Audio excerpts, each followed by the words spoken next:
Hi, I am Sophia. Welcome to True Payback, where story hits different. Hit subscribe. Let's dive in. Let me back up and explain how I ended up standing in the entrance of Riverside Country Club while my parents demanded my removal from a property I'd secretly owned for 3 years. My name is Sarah Mitchell and I grew up as the family disappointment. Not because I failed at anything, but because I succeeded in ways my parents couldn't understand or control. My father, Robert Mitchell, spent 40 years climbing the corporate ladder at a mid-sized insurance company. He made decent money, around $180,000 annually, and considered himself financially sophisticated. My mother, Patricia, never worked but managed their household with military precision. Together they built a comfortable upper-middle-class life centered around appearances, status symbols, and acceptance by people they considered important. My older brother, James, followed Dad's script perfectly. Business degree from a respectable state school. Corporate job. Suburban house. Country club membership application pending. He was everything they wanted me to be. I was everything they feared. At 18, instead of attending the university they'd selected, I took a full scholarship to a state school they considered beneath us, and studied computer science. Dad called it a phase. Mom told relatives I was finding herself before coming to her senses. I didn't argue. I just worked. During college I built websites for local businesses. Small stuff. Restaurants, dental offices, real estate agents. I charged $500 to $2,000 per project and lived in a tiny apartment, saving every dollar. My parents assumed I was struggling. They'd occasionally send care packages with notes about when you're ready to transfer to a real school. I never corrected them. After graduation, while my classmates competed for $65,000 entry-level positions, I started my own digital marketing agency. I called it Cascade Solutions, a deliberately generic name that wouldn't attract attention. I hired 3 other developers, rented a small office space and started landing corporate clients. My parents thought I was working some tech support job. I let them believe it. By age 25, Cascade Solutions generated $2.3 million in annual revenue. By 28, we'd expanded to 47 employees and $12 million annually. I took a modest salary, $85K, and reinvested everything else. My lifestyle stayed simple. Used Honda, 1-bedroom apartment, minimal spending. My parents watched my brother buy a 4-bedroom house and a Mercedes. They asked why I couldn't get a real job like James. I smiled and said, I'm working on it. What they didn't know, I was building a real estate portfolio. Commercial properties mostly. I started with a small office building, then a retail plaza, then a mixed-use development. Each property cash flowed beautifully and I reinvested the profits into larger acquisitions. At 32 I made my biggest purchase. Riverside Country Club. The club had been family-owned for 60 years but was drowning in debt after a failed expansion. The owners needed $8.5 million immediately to avoid foreclosure. I structured a deal through a holding company, Mitchell Property Holdings LLC, and closed in 45 days. My parents had no idea. They were too busy trying to get into Riverside Country Club as members. Owning Riverside wasn't about ego. It was a sound investment. The club sat on 47 acres of prime real estate, generated $3.2 million in annual membership fees, and had hosted charity galas, corporate events, and weddings for decades. The previous owners had mismanaged finances, but the fundamentals were strong. I kept the existing management team, modernized operations, and implemented systems from my tech business. Within 18 months, the club was profitable again. Within 2 years, the property value had increased to $14.7 million. My parents knew none of this. They saw their daughter who worked in tech and refused to settle down properly. Meanwhile, they spent every family gathering talking about James's pending membership application to Riverside. The membership committee meets in 3 months, Dad announced at Christmas dinner. James and Rebecca's application is being sponsored by the Hendersons. Very prestigious family. Mom beamed. Once James is accepted, it'll open so many doors. The right connections are everything.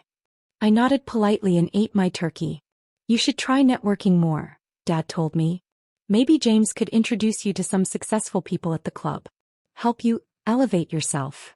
I replied, that's thoughtful. Thank you.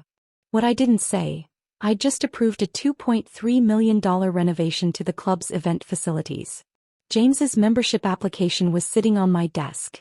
Technically on the membership director's desk, but she reported to me.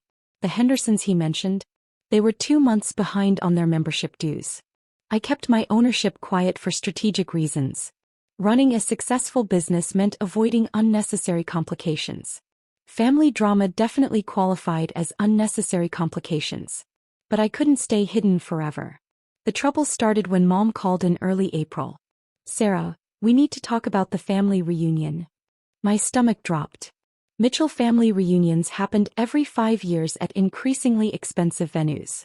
My parents used them to showcase their success to extended family, cousins, aunts, uncles, distant relatives they barely spoke to otherwise. "We're hosting it at Riverside Country Club this year," Mom continued, her voice dripping with pride. "James's membership was just approved and he graciously offered to sponsor the event. Isn't that wonderful?" I kept my voice neutral. "That's great, Mom. It's in 6 weeks. June 15th. We've invited everyone, all 47 family members. It'll be the most elegant reunion we've ever had." "Sounds lovely. There's just one small thing." Her tone shifted. "The club has very strict standards. Dress code, behavior expectations, that sort of thing. I need you to understand that this is an important event for our family's reputation." Translation: "Don't embarrass us." "I'll be appropriately dressed," I said. "It's not just that, Sarah." She sighed. "Your father and I have been discussing it and we think, perhaps it would be better if you didn't attend." The words hung in the air. "You're uninviting me from the family reunion?" "Not uninviting," she said quickly. "Just suggesting that given your current circumstances, you might feel more comfortable sitting this one out. The club attracts a certain caliber of people and we don't want you to feel out of place." "My current circumstances." Code 4. "You're not successful enough to be seen with us at the fancy country club." "I'll think about it," I said. "We'd really appreciate it, sweetheart. James worked so hard to get his membership. We don't want anything to complicate things." I hung up and sat in my corner office, the one overlooking Riverside's 18th hole, and made a decision. I wasn't avoiding the reunion. I was attending. But I wasn't correcting their assumptions either. Not yet. I wanted to see exactly how far they'd take this. Over the next 6 weeks, I watched from behind the scenes as my family planned their elaborate reunion. James booked the grand ballroom, the club's most prestigious event space, for $8,500. He ordered the premium catering package for $147 per person. He arranged for valet parking, specialty cocktails, and a live jazz quartet. Mom emailed the entire extended family with updates. This year's reunion will be held at the exclusive Riverside Country Club, courtesy of James's membership. Dress code, cocktail attire. Please RSVP by June 1st. She didn't mention me in any correspondence. Dad called twice to check in. Both times he casually mentioned how busy I must be and how no one would be offended if I couldn't make it. I told him I was planning to attend. "Sarah, be reasonable," he said during the second call. "This event costs money. Real money. We're trying to make a good impression. Your brother's business associates will be there. Important people." "I understand completely," I replied. "Do you? Because showing up in your situation, it reflects on all of us. My situation. My used Honda. My 1-bedroom apartment. My tech support job. I'll be there, Dad." He sighed heavily. "If you insist on coming, please be on your best behavior. Don't talk about work.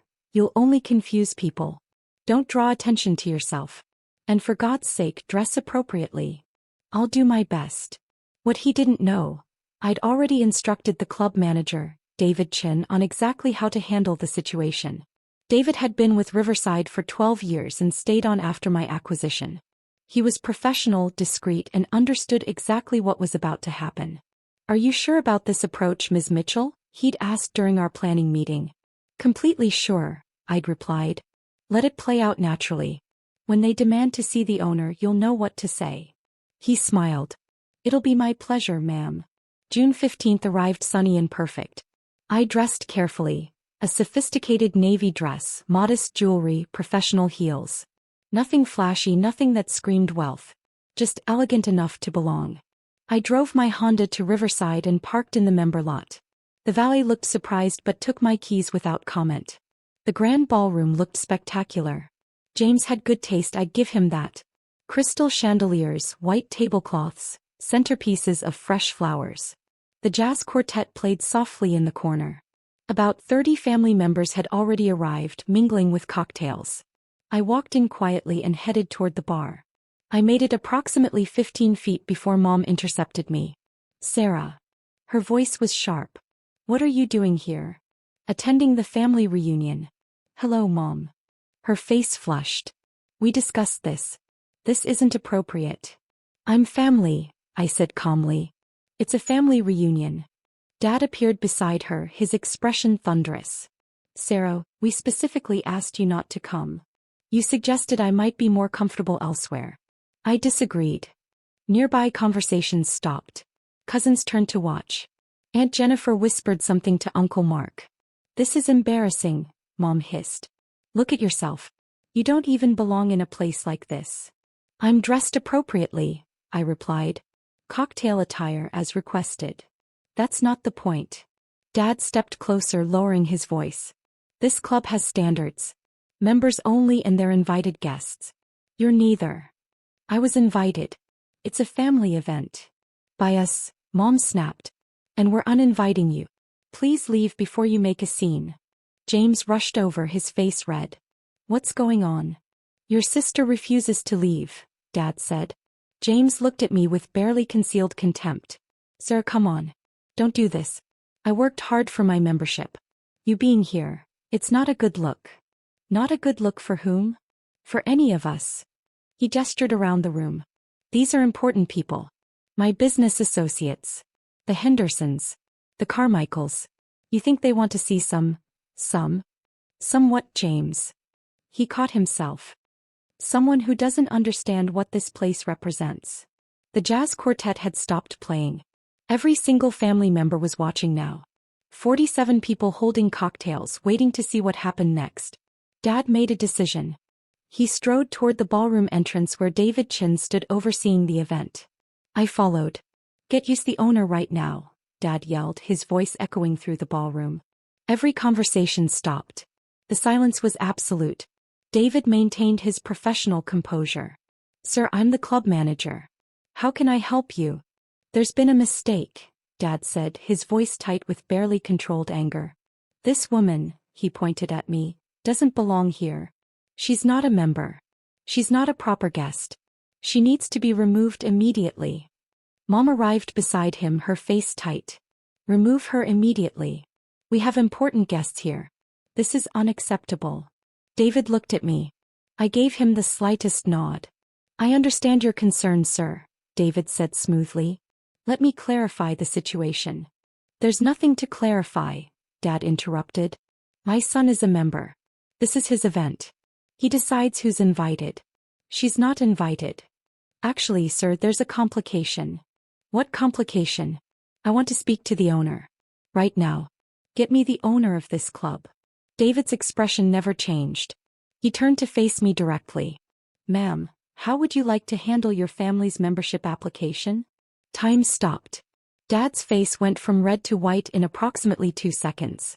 His mouth opened. No sound came out. Mom grabbed the nearest table for support. What did you just say? David continued as if nothing unusual had happened.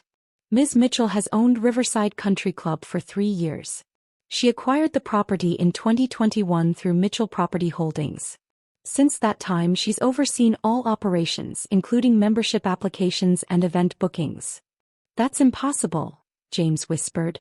I finally spoke. My voice was calm, quiet, and reached every corner of that silent ballroom. It's not impossible. It's real estate investment. I bought the club when it was facing foreclosure.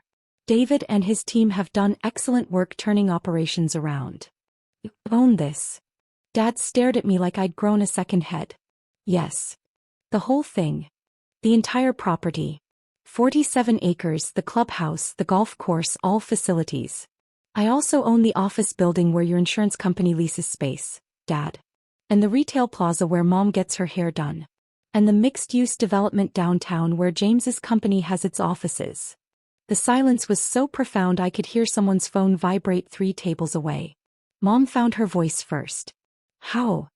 I built a successful digital marketing agency, Cascade Solutions. We generate approximately $12 million annually. I used the profits to invest in commercial real estate. Currently, my portfolio is valued at approximately $47 million. Riverside was my largest single acquisition at $8.5 million, and it's now worth approximately $14.7 million. James made a sound like he'd been punched. But you drive a Honda, Mom said weakly. A 2019 Honda Accord. Excellent reliability. You live in a 1-bedroom apartment. I own the building. I live in 1 unit and rent the other 17. The property generates $43,000 monthly. Dad's legs seemed to give out. He sat down heavily in the nearest chair. You've been lying to us. No, I said. I've been private. There's a difference. You assumed I was struggling because I didn't spend money on status symbols. I let you assume that because it was easier than explaining wealth management strategies to people who measure success by car brands. But the membership application, James said. He pulled out his phone with shaking hands. The committee approved me. The Hendersons sponsored me. I paid the $15,000 initiation fee. The committee reports to David. David reports to me. Your application was approved because it met our standards, not because of your sponsors. The Hendersons, incidentally, are being reviewed for membership suspension due to non-payment of dues. David nodded confirmation. Aunt Jennifer found her voice from across the room. So this whole time, Sarah's been rich. I wouldn't say rich, I replied. Comfortable. Financially secure. Building wealth. While we all thought you were some kind of failure, Uncle Mark added. You thought I was a failure because I didn't perform success the way you expected. I was too busy actually building it. Mom's voice cracked. Why didn't you tell us? Because every time I tried to talk about my business, Dad changed the subject or told me to get a real job. Every achievement I mentioned you dismissed as nice hobby. Every milestone you compared unfavorably to James's corporate ladder climbing. Eventually I stopped trying to explain. I looked around the ballroom at 47 family members staring at me with various expressions of shock, confusion, and dawning realization. I didn't come here today to embarrass anyone, I continued. I came because I'm family and this is a family reunion. You uninvited me because you were ashamed of what you thought I was. But you never actually knew what I was. You never asked. Dad stood up slowly. His face had gone from pale to gray. I need air. He walked toward the terrace doors. Mom followed, moving like she was underwater. James just stood there, his phone still in his hand, staring at nothing. David leaned toward me. Shall I have the event continue as planned? Yes, please. The family paid for this event. They should enjoy it. Very good, ma'am. He signaled to the jazz quartet. Music resumed. Slowly, conversations restarted. But the energy had shifted completely. People weren't talking about business connections or country club prestige anymore. They were talking about me. Cousin Lisa approached cautiously. Sarah? Is it true you own this whole place? Yes. And you've been working in tech this whole time? Building a digital marketing agency and investing in real estate. She shook her head slowly. I've spent 10 years trying to impress Uncle Robert and Aunt Patricia. I thought that's what success looked like. But you just did your own thing. Pretty much. That's incredible. She hugged me suddenly. Good for you. Other cousins followed. Some with congratulations. Some with apologies for believing their parents' dismissive comments about me. Some just wanting to understand how I'd done it. James finally moved. He walked past me without making eye contact and headed to the bar. He ordered a double whiskey and drank it in one swallow. Rebecca, his wife, approached me instead. I didn't know, she said quietly. James never. He always talked about you like you were. A disappointment? Yeah. She looked uncomfortable. I'm sorry. You didn't do anything wrong. I laughed along with the jokes. At family dinners. About your little tech job, and your used car. I'm sorry. I nodded. Thank you. She glanced at James, then back at me. What happens now? What do you mean? To his membership. To everything. Nothing happens to his membership. He met the requirements. He paid his fees. The membership stands. Really? I bought this club as an investment, not as a tool for family revenge. James earned his membership through the proper channels. It has nothing to do with me. She looked relieved and surprised. Thank you. Though he does owe the club $8,500 for tonight's event. That bill still needs to be paid. Right. Of course. She hurried toward James. I found David again. How's the kitchen handling the service? Perfectly on schedule. Dinner will be served in 20 minutes. Excellent. He hesitated. Your parents went to the parking lot. Should I? Leave them. They need time to process. Understood. I walked through the ballroom making small talk with relatives I hadn't seen in years. Most were genuinely happy for my success. Some were clearly recalculating their opinions of me. A few, mostly my parents' closest friends, looked uncomfortable, like they'd been caught gossiping about someone who turned out to be more important than they realized. Dinner was served at 7. The food was excellent. Pepper-crusted filet, roasted vegetables, truffle mashed potatoes. My parents returned just as plates were being delivered. They sat at their assigned table without speaking to anyone. I ate at a table with Lisa and her husband, Uncle Mark and Aunt Jennifer. We talked about real estate investment, digital marketing strategies, and the challenges of running a business. Real conversations. Substantive topics. Across the room I watched Dad push food around his plate. Mom hadn't touched hers. James drank steadily throughout dinner. The reunion ended around 10. Families filtered out, many stopping to say goodbye to me with newfound respect in their voices. The valley brought cars around. The jazz quartet packed up their instruments.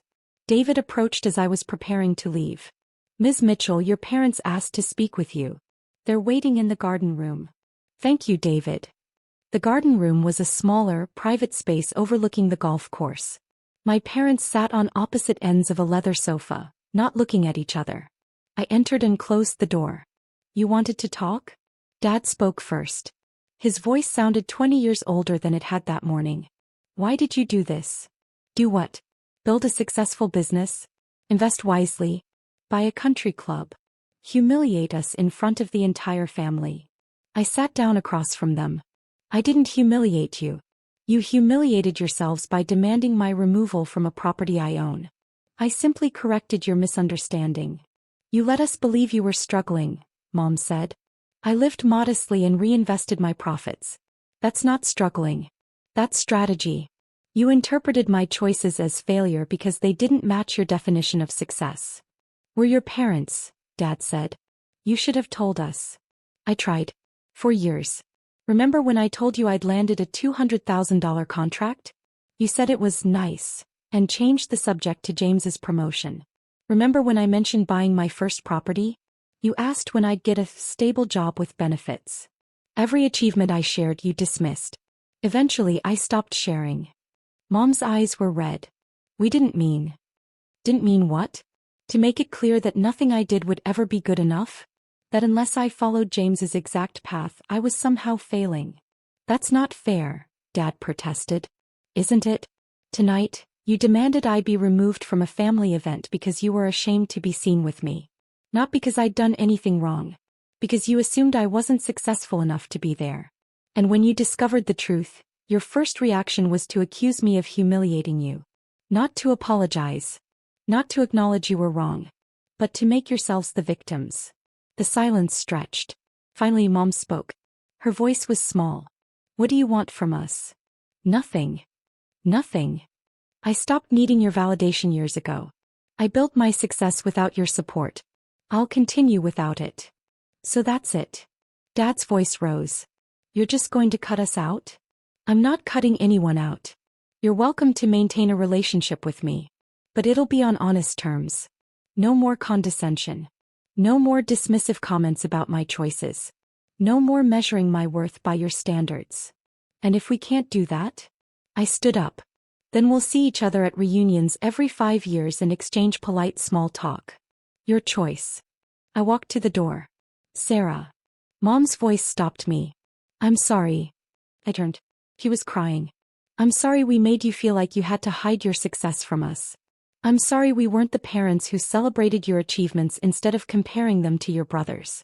I'm sorry for tonight. Dad said nothing. His jaw was tight. I nodded. Thank you for saying that, Mom.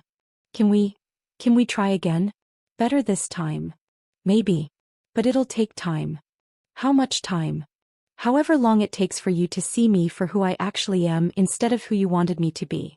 I left them in the garden room and walked out to the parking lot. The valet brought my Honda around. As I drove away from Riverside Country Club, my country club, I felt lighter than I had in years. My phone buzzed with a text from Lisa. That was the most badass thing I've ever witnessed. Coffee next week. I smiled and replied, absolutely. Another text came through. James, we need to talk. I didn't respond. The story spread through the extended family like wildfire. Within a week, every Mitchell relative knew that the family disappointment secretly owned a multi-million-dollar business and real estate portfolio. The reactions varied wildly. My parents requested family therapy. We went to 4 sessions before Dad dropped out, claiming it was unnecessary. Mom continued for another 2 months. Our relationship improved marginally. She stopped making dismissive comments about my career, but the underlying resentment lingered. Dad and I exchanged emails about twice a month. Surface-level stuff. The weather. Holiday plans. James's reaction was more complicated. He sent a series of increasingly emotional texts over 3 weeks. First angry, accusing me of playing games and making him look stupid. Then confused, asking why I'd never told him. Finally, grudging respect mixed with obvious jealousy. We met for coffee in August. He looked tired. Rebecca thinks I should apologize, he said. Do you think you should apologize? I don't know. He stirred his coffee without drinking it. I spent my whole life being the golden child. The one who did everything right. And it turns out you were more successful the entire time, just quieter about it. Success isn't a competition, James. Isn't it though? That's how we were raised. Mom and Dad constantly compared us. Your grades versus mine. Your job versus mine. Your life choices versus mine. And we both lost that game. You lost yourself trying to meet their expectations. I lost a relationship with my family trying to escape them. He finally looked at me. Are you happy? The question surprised me. Yeah. I am. Even with all this. The family drama. The weirdness. I built something I'm proud of. I have financial security. I make my own choices. Yeah, I'm happy. He nodded slowly. I'm not sure I can say the same thing. We talked for another hour. It wasn't a reconciliation exactly, but it was honest. That was more than we'd had before. Riverside Country Club continued operating successfully. David and his team kept membership steady, hosted dozens of events and maintained the property beautifully. The club generated consistent cash flow and appreciated in value. I sold Cascade Solutions in September for $18.7 million to a larger marketing firm that wanted our client base and team. I stayed on as a consultant for 6 months to help with the transition, then stepped back completely. My portfolio now includes 14 commercial properties, 3 residential buildings and Riverside. Total value, approximately $63 million. I still drive the Honda. I still live in the 1-bedroom apartment. I still dress modestly and avoid flashy displays of wealth. Not because I'm hiding anymore. Because that's genuinely who I am. Last month, I received an invitation to speak at a women's entrepreneurship conference. The topic, building wealth without seeking approval. I accepted. The final text exchange with my father happened in late September. Dad, your mother showed me the conference announcement. Congratulations. Me, thank you. Dad, I suppose we should have paid better attention. Me, yes. You should have. Dad, I'm sorry for that. It wasn't much. But it was something. I don't know if my relationship with my parents will ever fully heal. Maybe it will. Maybe it won't. But I'm no longer waiting for their approval to live my life. I already have everything I need. I built it myself.